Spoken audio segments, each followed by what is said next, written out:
The world stage is buzzing with numerous significant events, and today we delve into some critical developments affecting global economics and politics. From corporate shifts impacting national industries to international trade tensions reshaping global dynamics, there's much to analyze. Stay tuned as we unpack these complex issues.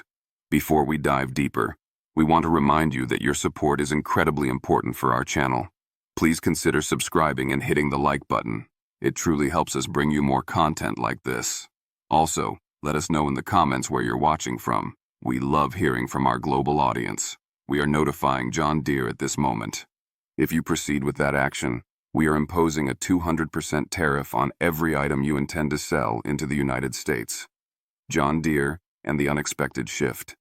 For nearly 2 centuries, John Deere has stood as an irreplaceable emblem of American agriculture. Established in 1837, the company did more than just manufacture farming machinery. It embodied the fortitude and advancement of rural communities throughout the nation.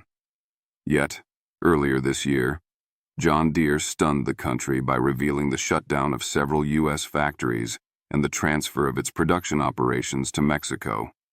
The aims were straightforward: curtail operational expenditures, boost shareholder profits, and maintain competitiveness within the international marketplace. However, the repercussions were harsh. Please make sure to watch this video until the end, as we will be providing crucial conclusions and analysis. Over 7,000 workers found themselves jobless in the initial quarter alone. Towns reliant on Deere's factories experienced severe economic downturns, plunging into recession. Local enterprises, ranging from eateries to repair workshops, were compelled to close their doors because of the drastic reduction in customer footfall. The impact wasn't merely about lost employment. Entire communities were affected. In response, faced with strong opposition from key agricultural states, former President Donald Trump, who had garnered substantial backing from rural electorates, reacted swiftly and forcefully. During a speech in Pennsylvania, his message appeared unequivocal: penalize corporations that relocate jobs abroad. Trump's reaction involved threatening a 200% tariff. However, in practice, this strategy resulted in a counterproductive outcome. The cost of a John Deere tractor, previously around $60,000, soared to exceed $100,000 within just a few months. This price hike was largely because products imported from Mexico constituted nearly 70% of the new production volume. Consequently, farmers, already grappling with financial strain, were forced to absorb the increased expenses. This situation led to widespread discontent among the agricultural community. Farmers reacted strongly, initiating boycotts against John Deere. It wasn't solely about farmers confronting escalating costs. They also felt a sense of betrayal. For many generations, they had selected John Deere not only for the quality of its products, but also out of allegiance to an American-manufactured brand. When John Deere seemingly abandoned them by moving production, the reaction wasn't through public demonstrations, but via a quiet, calculated measure: a boycott. In agricultural heartlands like Nebraska, Kansas, and Missouri, farmers began transitioning to alternative brands such as Kubota, AGCO, or Case IH. These competing brands were perceived as offering more adaptable repair policies, greater accessibility, and importantly, did not enforce the software control limitations that John Deere had implemented. The consequences were tangible. Sales at John Deere dealerships across the Midwest dropped significantly, plummeting by up to 40%. The emblematic green Deere logo, once a ubiquitous sight on farms, began disappearing from barns, trucks, and agricultural signage. A long-serving dealer in Iowa lamented, sharing that they had lost over half of their loyal customer base in a mere 6-month period. The speed and severity of this shift were startling, leaving many in disbelief. This farmer-led boycott underscored a deep fracture between a historically iconic American company and its core constituency, fueled by economic pressures and a perceived betrayal of loyalty. Compounding the issues faced by farmers, crop prices began to plummet, even as production costs rose, creating a perfect storm for the agricultural sector. Prices moved in the opposite direction of costs. From 2022 to mid-2024, corn prices experienced a 37% drop, soybeans fell by 24%, and wheat lost up to 35% of its value.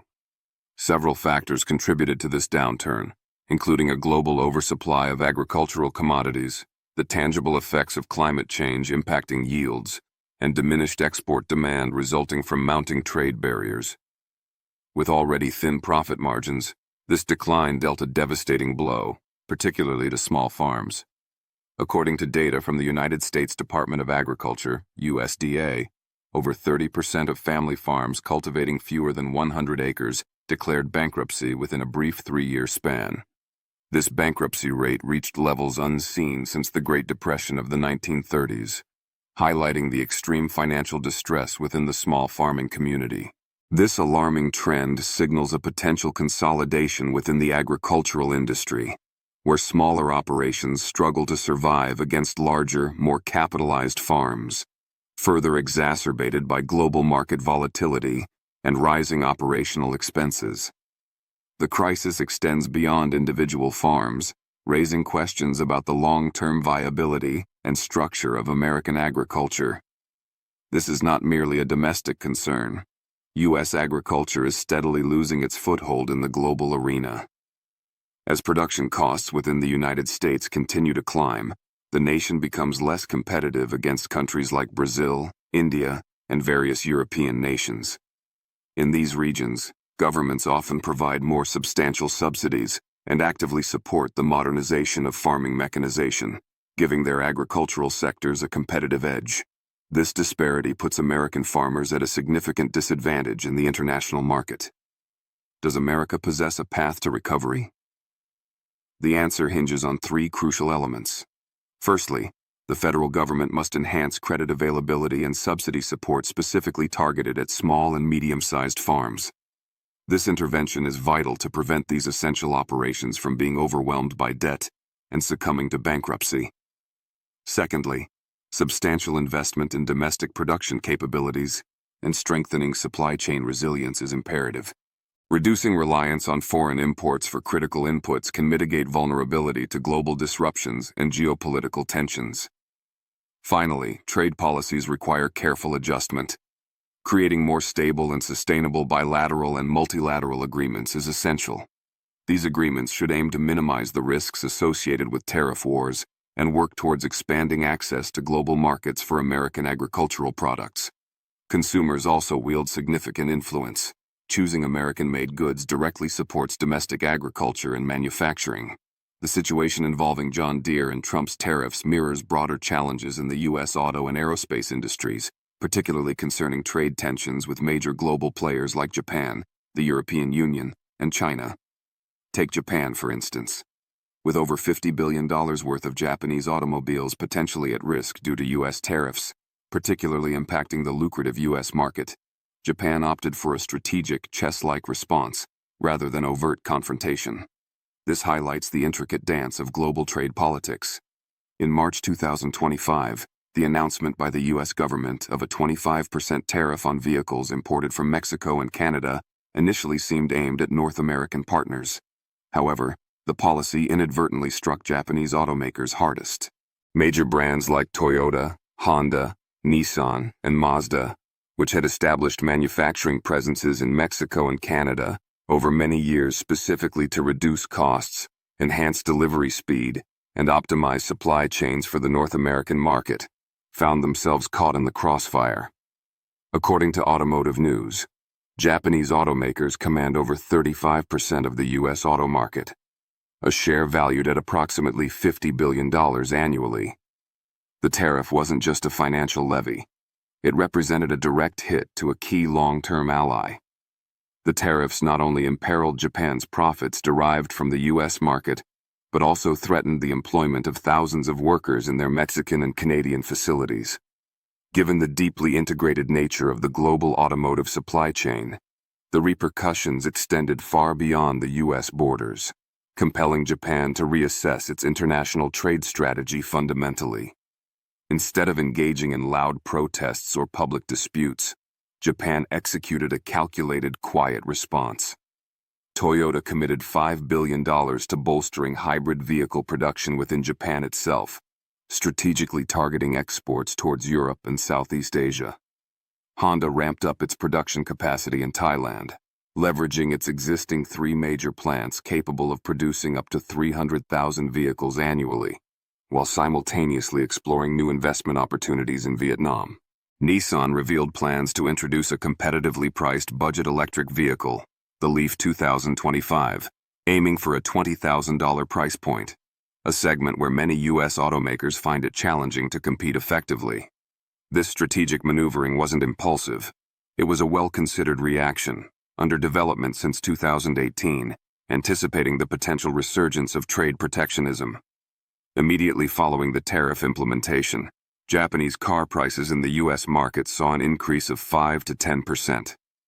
Delivery times extended, yet, intriguingly, American car sales did not surge as perhaps anticipated. Consumers demonstrated continued preference for Japanese models, citing factors like durability, fuel efficiency, and lower maintenance costs.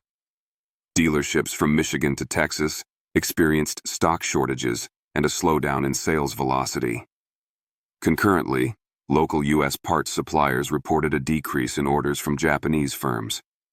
Meanwhile, U.S. automakers faced difficulties meeting consumer demand, particularly in the segments for smaller, more fuel-efficient vehicles. Japan's strategic planning involved heavy investments in cutting-edge technologies like solid-state batteries and advanced electric vehicles.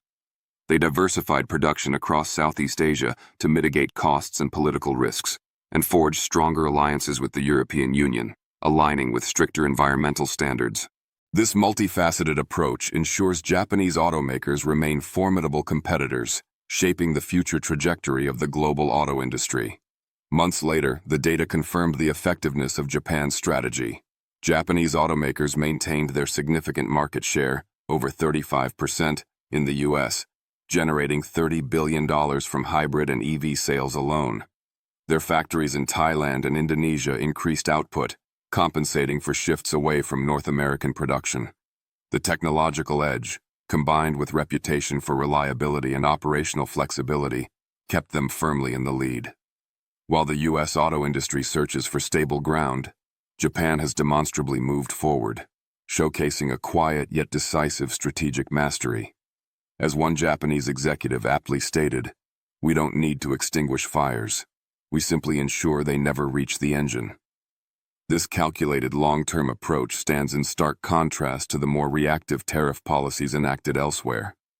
The European Union's response to U.S. trade policies, particularly tariffs, has been equally strategic, focusing on America's economic vulnerabilities, especially within the big tech sector. Unlike overt retaliation with tariffs on goods like steel or cars, the EU has leveraged regulatory power and targeted specific high-value sectors. Consider the financial dependence of major U.S. tech companies on the European market. Meta, Facebook, Instagram, derived over $38 billion from Europe, representing more than 23% of its global revenue. Google, Alphabet, generated over $100 billion from the EU and EMEA region combined. Apple secured over $101 billion, accounting for 26% of its total revenue, with a significant $42 billion in operating profits coming solely from Europe. Amazon's international sales, largely driven by Europe, reached $43.4 billion in the fourth quarter of 2024 alone. These figures underscore the critical importance of the European market. These companies cannot simply withdraw. Leaving Europe equates to losing substantial market share, which translates directly into diminished global dominance. Losing dominance means big tech ceases to be quite so big. Recognizing this leverage, Brussels has employed a sophisticated counter-strategy. Instead of direct confrontation, they've focused on legislation. The General Data Protection Regulation, GDPR, and the EU Data Act serve as prime examples, establishing stringent rules for data handling and access. The underlying message is clear: our data, our rules. This forces companies like Google to potentially share algorithmic insights, prevents Amazon from leveraging proprietary warehouse data outside the EU, and could compel Meta to share data on user emotions with European competitors. Without unrestricted access to European data, the operational models of these tech giants face significant challenges. Essentially, They become high-performance sports cars running low on fuel. Furthermore, the EU introduced digital taxes, effectively levying a 3% tax on the total revenue, not just profit, of large tech companies operating within its borders. This measure ensures a contribution regardless of declared profits, directly impacting the bottom line. If Google earns $1 billion in revenue within the EU, it owes $30 million, simply for operating there. The EU also implemented sector-specific targeting, focusing on areas where the US holds a significant advantage, but is also vulnerable. Artificial intelligence, electric vehicles, EVs, and battery technology.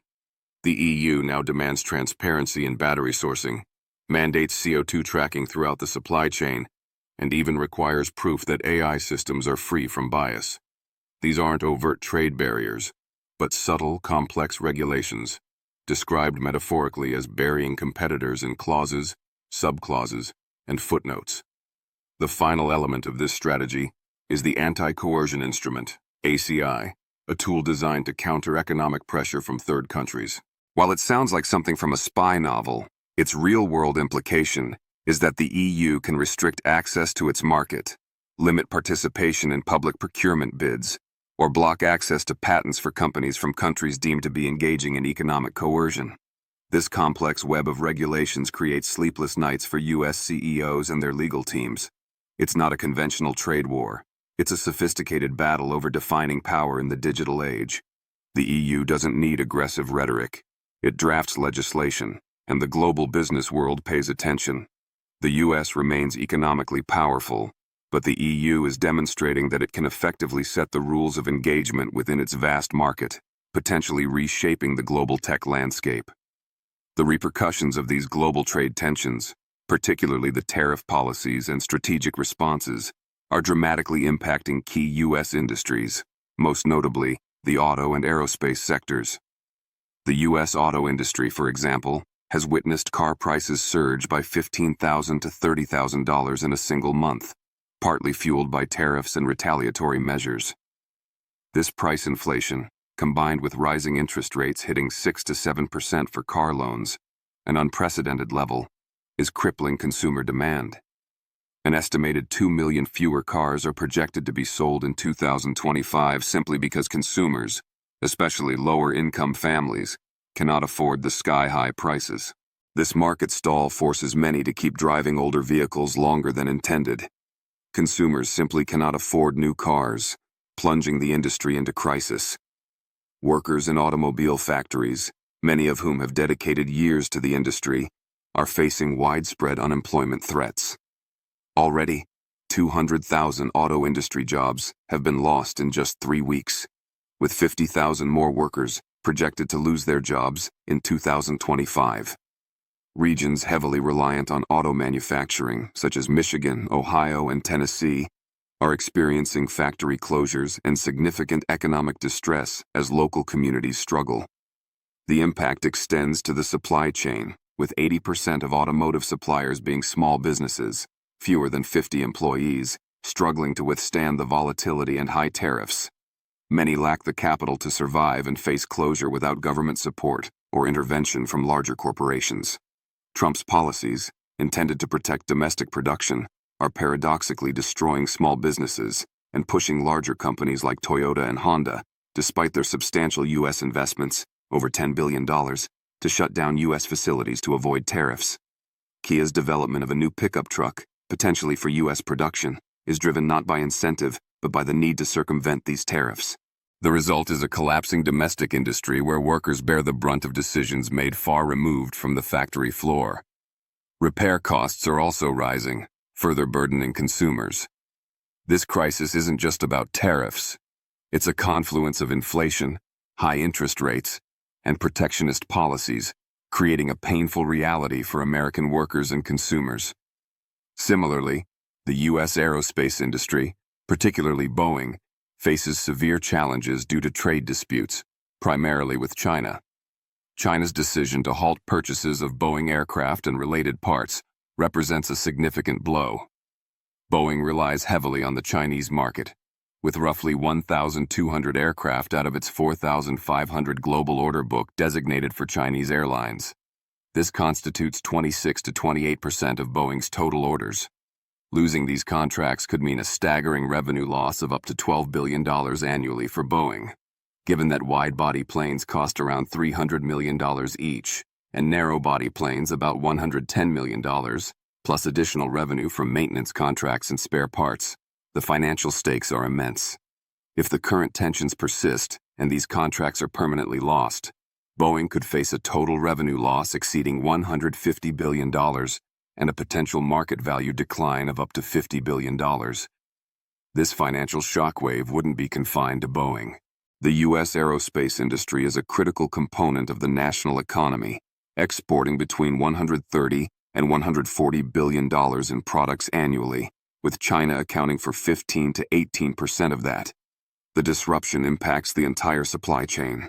Major suppliers like Spirit AeroSystems, Gulfstream, and Honeywell, along with thousands of smaller aircraft component suppliers across the country, face reduced orders and potential job cuts.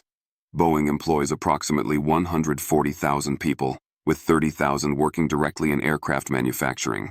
Even a 1% drop in Boeing's profits threatens thousands of these jobs. The ripple effect across the interconnected aerospace sector and the broader U.S. economy could be severe, potentially leading to a full-blown trade crisis marked by declining exports and significant supply chain disruptions. The situation highlights the vulnerability created by over-reliance on major trade partners and the devastating consequences when geopolitical tensions escalate. While the Trump administration blames China for the stalemate and refuses to compromise, the U.S. economy, particularly its vital aerospace sector, stands to pay a very high price. In conclusion, the events surrounding John Deere, the automotive industry, and the aerospace sector paint a stark picture of the complexities and consequences of modern global trade and protectionist policies. The initial intent behind tariffs, ostensibly to protect domestic industries and uphold an America First agenda, has demonstrably backfired in several key areas. Instead of bolstering American manufacturing and agriculture, these policies have contributed to rising costs for consumers and producers, significant job losses, the decline of small businesses, and the relocation of production by iconic American brands like John Deere. Furthermore, they have strained relationships with crucial allies like Japan and the European Union, who have responded with sophisticated strategic countermeasures targeting U.S. economic vulnerabilities, particularly in the high-stakes tech sector. The situation reveals a potential shift in global economic power dynamics. While the U.S. remains a major economic force, nations like Japan and blocs like the EU are proving adept at navigating the new landscape through strategic investments in technology, diversification of production, regulatory leverage, and strengthened alliances. China's actions regarding Boeing further illustrate the significant risks associated with trade dependencies and geopolitical tensions. The cumulative effect is a weakening of the U.S. position on the international stage, a struggling domestic agricultural sector facing its worst crisis since the Great Depression, a severely impacted auto industry grappling with collapsing demand and rising costs, and a vital aerospace industry facing billions in potential losses. Ultimately, the burden falls heavily on American workers facing unemployment and consumers facing higher prices for essential goods, from tractors to food to cars. The interconnectedness of the global economy means that trade disputes are no longer simple bilateral issues. They create far-reaching ripple effects with profound and often painful consequences for industries, communities, and individuals. Whether the U.S. can adapt and recover hinges on its ability to navigate these complex challenges with nuanced policy, strategic investment, and renewed international cooperation.